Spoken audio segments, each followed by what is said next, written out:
This is my top 10 movies of 1995. Every now and again, I like to go back in time, pick a random year, and do a top 10. You know the drill. We start with my worst, although there are no worst on this list. They're all great films. And we work my way to my absolute favourite film of that year. There are some honourable mentions. I'm not going to mention them. I'm just going to pop them up at the side, either here or here, depending on how I feel. But yeah, they're my honourable mentions. Films that just missed out on cracking my top 10. On a different day, if I felt differently, perhaps they would be in my top 10. But today, they're not. The ones that are as follows. At number 10, we've got Sense and Sensibility. Yes, this may be a surprise to many people on my channel. It's a period drama based on a Jane Austen novel. What the heck? Don't you like action and horror and sci-fi? Yes, I also enjoy a good period drama. This is directed by Ang Lee, who certainly before the last decade was one of those directors that literally could dip into any genre and just prove that he could excel. This is a dude who has made a movie in practically every genre and has made it brilliantly. This was his period drama, as I say, based on a Jane Austen novel, adapted by none other than Emma Thompson, who I believe won an Oscar for her screenplay, or at the very least was nominated. She's also in the film. She's excellent. Everyone in this is excellent. Kate Winslet has got a stunning, stellar British cast. Alan Rickman's fantastic. Like I say, performances across the board are all brilliant. If you get that, if you adapt Jane Austen right, and not many people have, to be honest. There's been a lot of Austen adaptations that I've sat through where I'm like, oh dear Lord. Obviously, the BBC Pride and Prejudice is the one that everyone holds aloft. I think this one certainly has to be put somewhere near equal footing with that. It's definitely probably the best movie adaptation that I've seen of a Jane Austen novel. And number 9 is what is, for me personally, Terry Gilliam's best film, and that is 12 Monkeys. It also features one of Bruce Willis's best performances when he's in the mental institution and he's proper high on drugs because they've dosed him up. He's great in this. You look at him in a film like this and you say, Bruce Willis ain't just a star, he's an actor. You know, there's a lot of movies where you don't really get that sense. He's either phoning it in, or it feels like he's phoning it in, or he's just being the action guy. He's being the charisma that you want from Bruce Willis. Here, no. He goes deeper, he goes darker, he shows that he is also an actor when he wants to be. It's a great time travel movie. It really kind of spins loops in your mind as you're trying to think, hang on a minute, all right. It's one of those kind of movies, but I think Gilliam does a great job of playing it quite straight-laced for him. You know, he throws a few Gilliamisms in there, but he stays away from the more kind of Gilliam-esque weirdness that I'm not that keen on, if I'm being perfectly honest. You think Time Bandits and Baron Munchausen, I'm not a fan of that kind of Gilliam film. This is a bit more mainstream, yes, but not necessarily lesser for it. I think Madeleine Stowe is great in it. When this came out, I had a major thing for Madeleine Stowe, to be honest. I'd have watched her just painting a wall back when I was 15, which is how old I was when I watched this film. I actually saw this film by myself in a cinema when I wagged off school. There was only a few. I wasn't that guy at school. I didn't tend to wag lessons, things like that. But there were about 3 occasions in my 5 years of high school where I just went. And 2 of those occasions were cinema. One was when I went to see The Game, David Fincher's The Game. The other was when I went to see, Terry Gilliam's 12 Monkeys. But it's a great science fiction action film. Fantastic performance as well by Brad Pitt, who's proper Looney Tunes in it. There is one little niggle I have with it, and that's there's this device where they have this flashback So the main character, Cole, played by Bruce Willis, obviously, he keeps having this flashback to his childhood, and I feel like they go to that one too many times, maybe two too many times, and as a result, certainly on rewatch, it does make a certain twist kind of obvious, because they're calling back to it, and it's just by the time you get to the end, just in the last few minutes, I think you piece things together a bit faster than you should if they'd have played their hand just right. But beyond that, it's a pretty flawless science fiction movie. And number 8 is another Bruce Willis movie. Good year for Bruce Willis, clearly. It's Die Hard with a Vengeance. So yeah, the third Die Hard movie, which is almost as good as the first Die Hard movie, if not for the final few minutes, like the showdown being a bit anticlimactic. Everything else in the film leading up to that is on a par with the first one. It's different.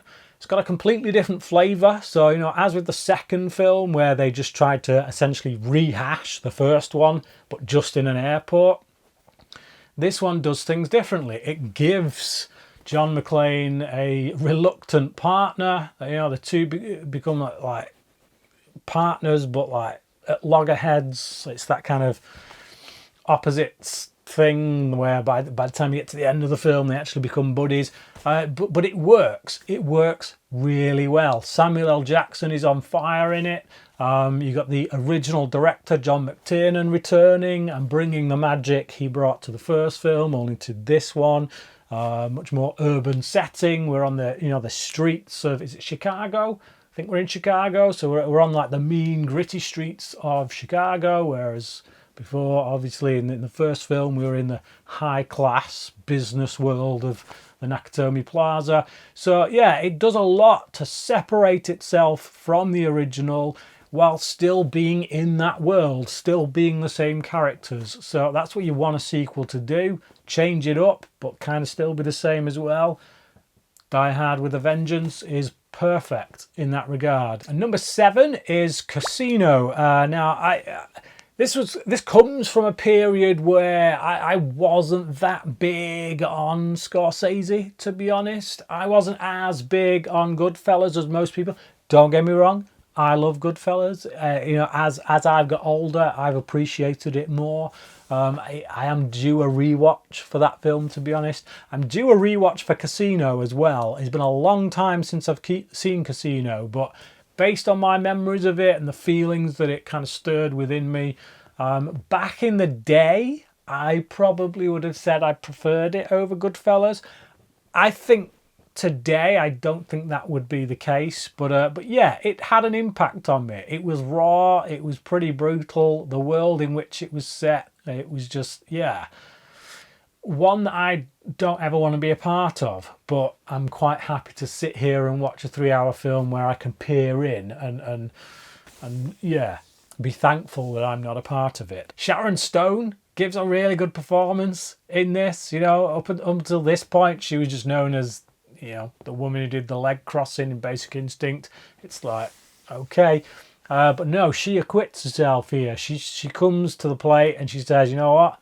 I'm an actor. I'm not just that woman that was in that Paul Verhoeven movie.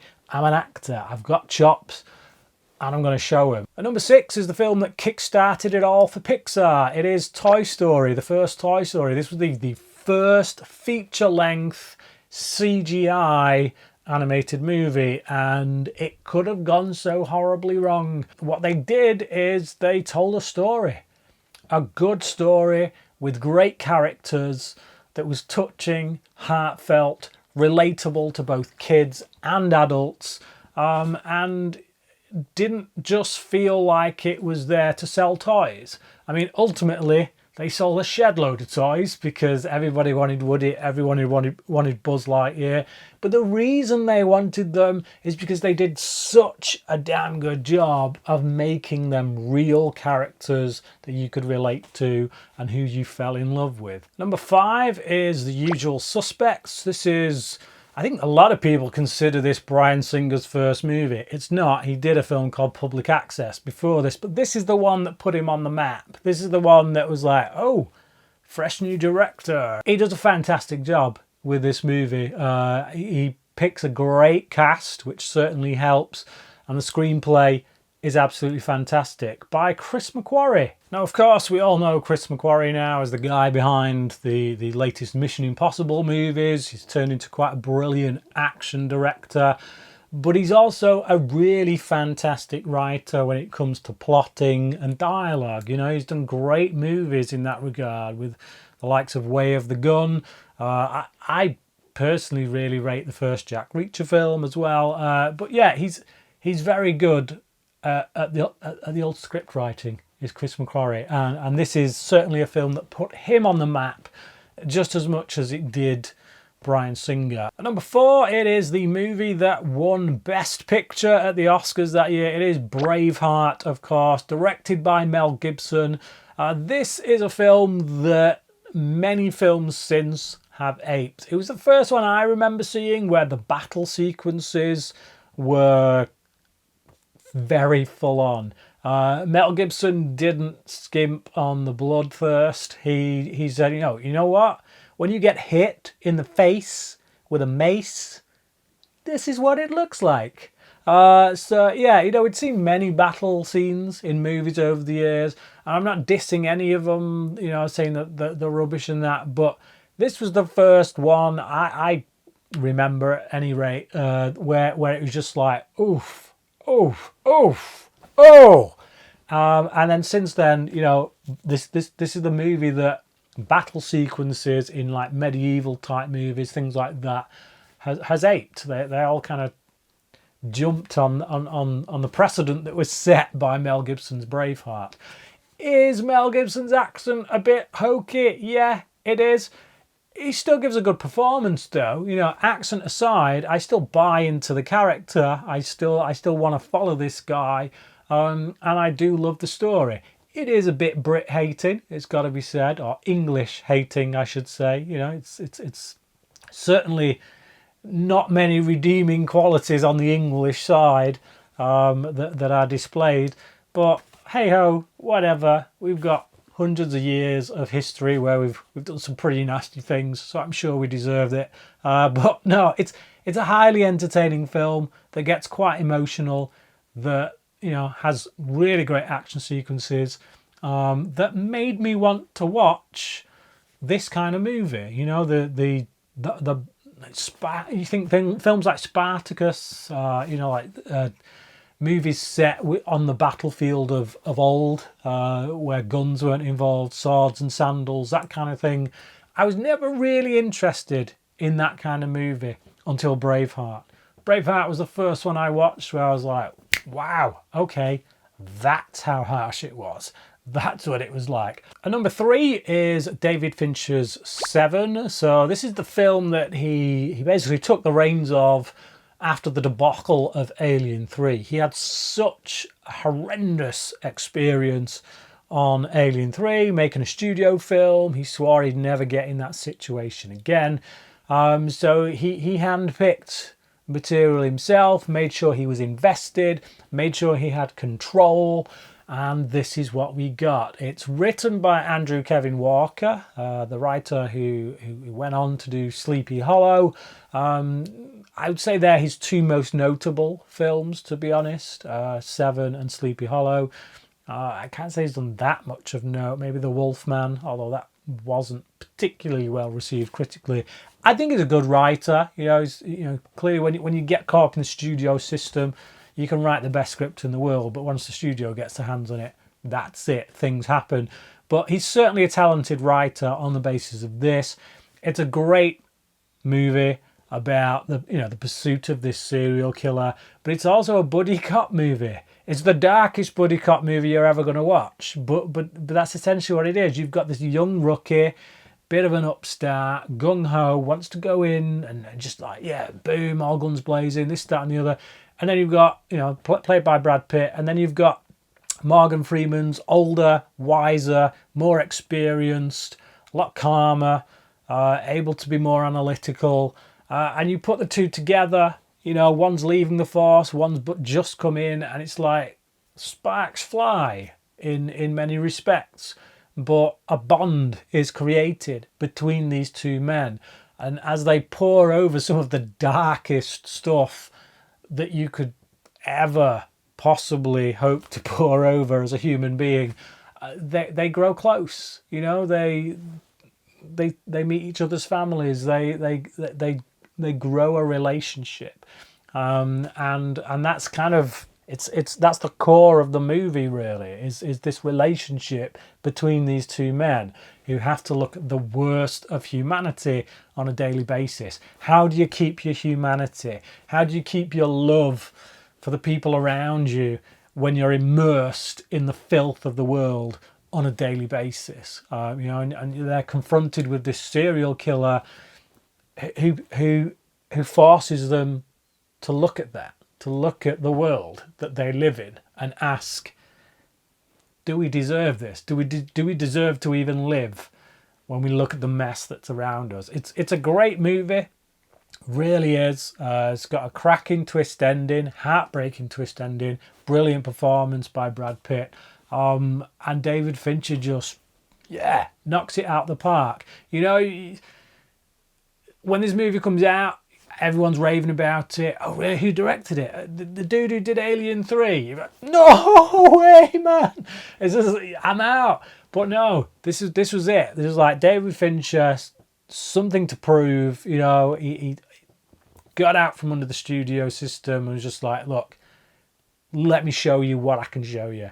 And ever since, he's been one of my favourite directors. And number 2 is the crime epic, which is Heat. This is a huge inspiration for Christopher Nolan on my favourite movie of all time, The Dark Knight. So obviously you can imagine I would warm to it pretty well. I've been a fan of this movie since way back when it first came out. So even I could see the correlations in The Dark Knight, and it made me appreciate both films even more. But it's just, it's a great cat and mouse thriller in which a cop is trying to track down a bunch of thieves, bank robbers.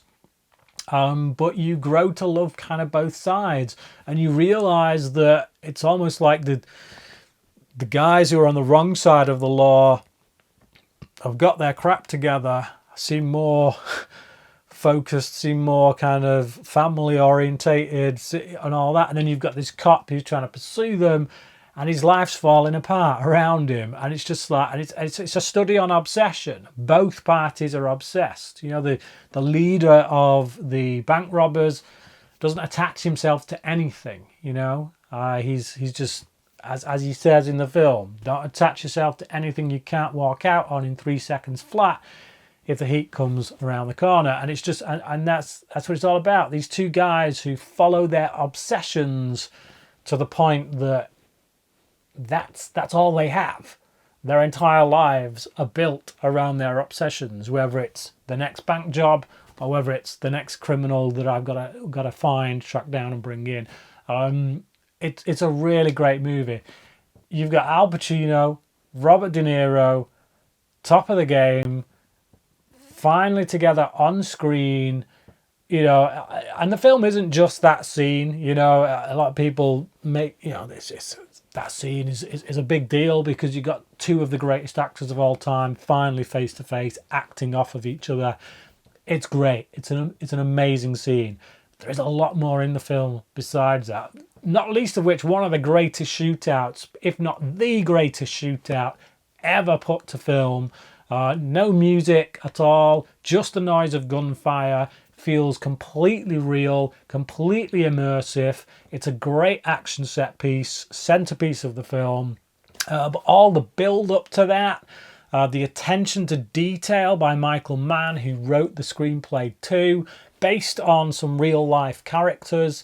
He previously adapted the film with LA Takedown. It's essentially the same film, but with lesser actors and half the screen time.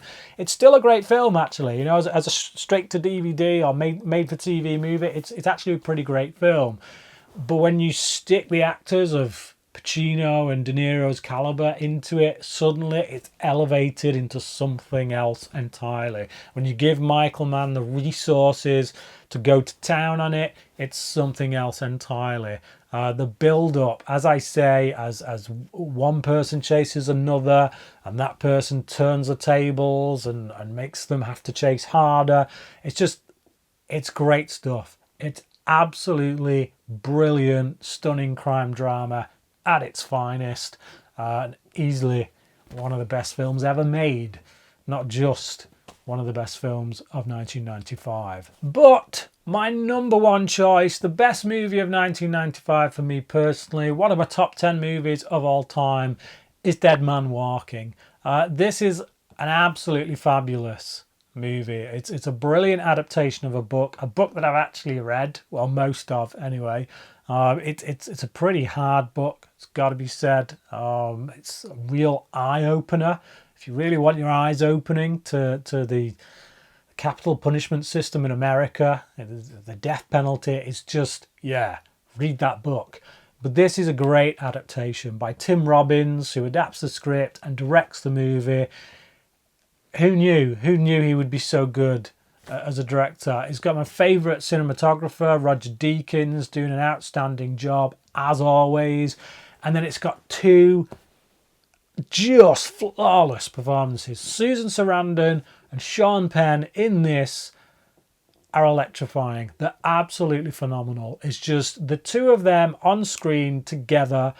I could just watch the two of them just talking for the whole hour and a half, just bouncing off of each other. You know, there's more to it than that. You know, it follows this nun who goes into this prison. There's a man on death row. It's her job essentially to get him to confess his sins and commit his Lord to Christ, to commit his life to Christ before he goes to the chair, obviously, or before he goes for injection. I think in the film they go with injection, although in the real life story I believe it was the chair. Although that's, you don't want to show that on film because that really heightens the brutality. You know, for anyone who's seen The Green Mile, you'll know what I'm talking about. But yeah, it's just a brilliant story that's about so many things. You know, guilt, loss, shame, just forgiveness. Ultimately, it's just you've got both sides. You see how the crimes that this man has done affect the families of his victims, and you know they're never vilified. You know, this is a film that is definitely against the death penalty, but it doesn't vilify those who, you know, the victims' families. So I like that. It's a very balanced film. You know, you see the pain of people who've lost loved ones at the hands of this man. You know, there's a very specific reason that I feel Robbins uses the flashback to his crimes and what he actually did when he finally confesses it.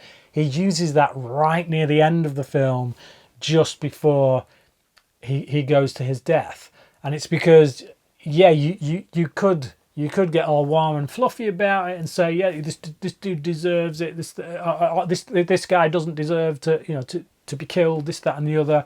But by sticking his crimes right at the end, it does make you kind of, it forces you to confront your own feelings about the death penalty. Can I forgive that? You know, just before this guy's going to the chair, and we've kind of followed the Prejean, Susan Sarandon's character, and we've kind of got into her mindset about, you know, thou shalt not kill.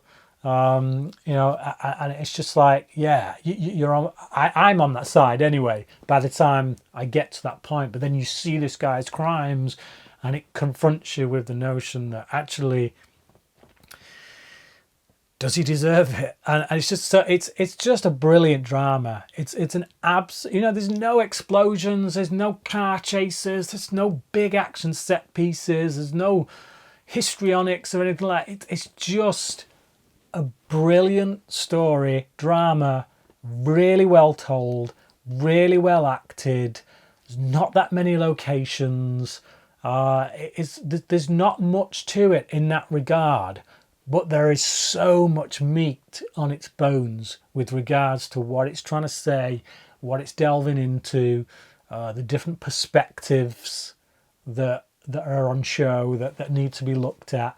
And it's one of the best movies ever made, plain and simple. I often find myself, I revisit this film like once every 5 years or so, and I always go into it thinking that maybe it won't be as good as I remember it. Maybe maybe I got emotionally caught up in it that time. But every time I go back to this and watch it, it grabs me again. It just goes for the jugular, goes for the heart. It's a real kick in the nuts. Whatever expression, whatever terminology you want to use, it's hard hitting.